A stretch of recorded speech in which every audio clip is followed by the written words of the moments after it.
দক্ষিণ চব্বিশ পরগনার গঙ্গাসাগরে শনিবার সকালে বিজেপি নেতা ত্রিলোকেশ ঢালিকে লক্ষ্য করে গুলি চালানোর ঘটনায় চাঞ্চল্য ছড়িয়েছে। জানা গেছে, শ্রীদাম মোড়ের কাছে এক অজ্ঞাত ব্যক্তি স্কুটি নিয়ে ঘোরাঘুরি করছিল। সেই সময় ত্রিলোকেশ ঢালি বাইকে করে বাজারের দিকে গেলে হঠাৎ তাকে লক্ষ্য করে গুলি চালানো হয়।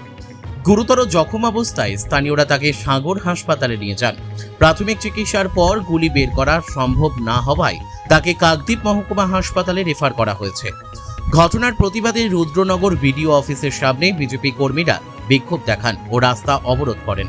বিজেপির অভিযোগ, তৃণমূল আশ্রিত দুষ্কৃতীরাই এই হামলার সঙ্গে জড়িত।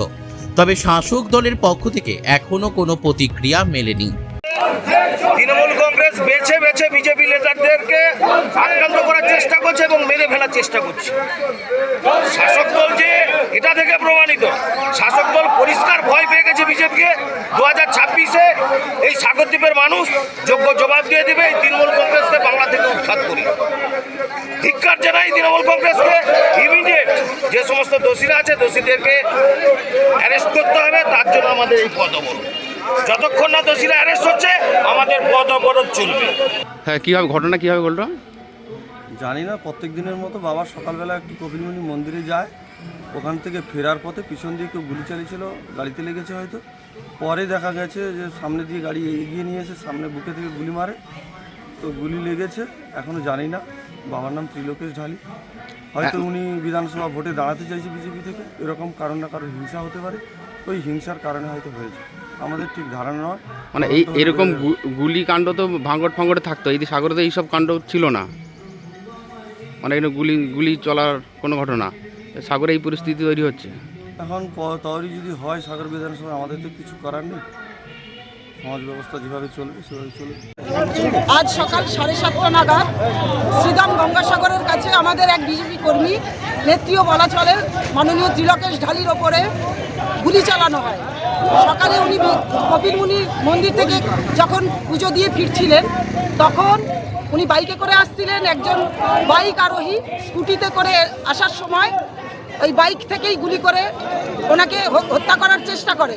তো এখন আমরা সঙ্গে সঙ্গে সাগর গ্রামীণ হাসপাতালে নিয়ে আসি, ওখান থেকে রেফার করা হয়। এখন আমাদের কথা হচ্ছে, এই ভোটের মুখে 2026-এ যেখানে ভোট, সেখানে সাগরদ্বীপের মতন জায়গা একদম সক্রিয় চক্রান্তে এইসব কাজ শুরু হয়েছে, যাতে সাধারণ ভোটার ভোট দিতে না পারে এবং ভয় পেয়ে যায়। এটাই তাদের মূল চক্রান্ত বলে আমরা মনে করছি। আপনার নাম? আমি সাগর থেকে বলছি, স্বাতী মিত্র। আমি বিজেপি একজন কর্মী। সম্পূর্ণ মিথ্যা। তবে ঘটনাটা অবশ্যই নিন্দনীয় এবং অপ্রত্যাশিত। আমরা সবাই কিংকর্তব্য বিমূঢ়। সাগরে এরকম পলিটিক্স হয় না বা এরকম পলিটিক্স নেই। আর ত্রিলোকেশ ঢালি আজকে গুলিবিদ্ধ হয়েছেন। ভর্তি হওয়ার সময় মন্ত্রী মহাশয় ছিলেন, আমরাও ছিলাম। এতে ওনার ছেলে বা ওনার শুভানুদ্দের সঙ্গে কথা হয়েছে, ওনারাও কোনো করতে পারছেন না। এখন তো উনি রাজনীতির সঙ্গে সরাসরি তেমন যুক্ত না, লোকের জমির মাপজোকি বেশি করতে যান। তা এরকম ঘটনা অবশ্যই অপ্রত্যাশিত।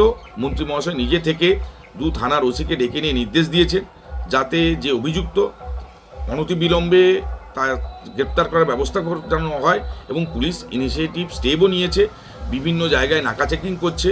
এবং ইতিমধ্যে সিসিটিভি ফুটেজ থেকে জানতে পারা গেছে যে ইয়ামা জেটেক্স একটা স্কুটি, কালো রঙের, নীল কালো একটা স্কুটি, ওখানে কালো জামা পরে হেলমেট পরে, যেটা তিলোকেশবাবু যে বর্ণনা দিয়েছেন, এরকম একটা স্কুটির বর্ণনা পাওয়া গেছে। আমরাও পুলিশ প্রশাসনের সঙ্গে খোঁজখবর করছি, যারা শুভানুদ্দায়ী, যারা এরকম ঘটনা চাই না, তারাও ওই স্কুটির খোঁজখবর করছি। পুলিশ তদন্ত করছে এবং অনতিবিলম্বে অবশ্যই দোষী ধরা পড়বে এবং আমরা সেটাই চাই। আমি সন্দীপ কুমার পাত্র, সদস্য, দক্ষিণ 24 পরগনা জেলা পরিষদ, vice chairman, Gangasagar Bakkhali development authority.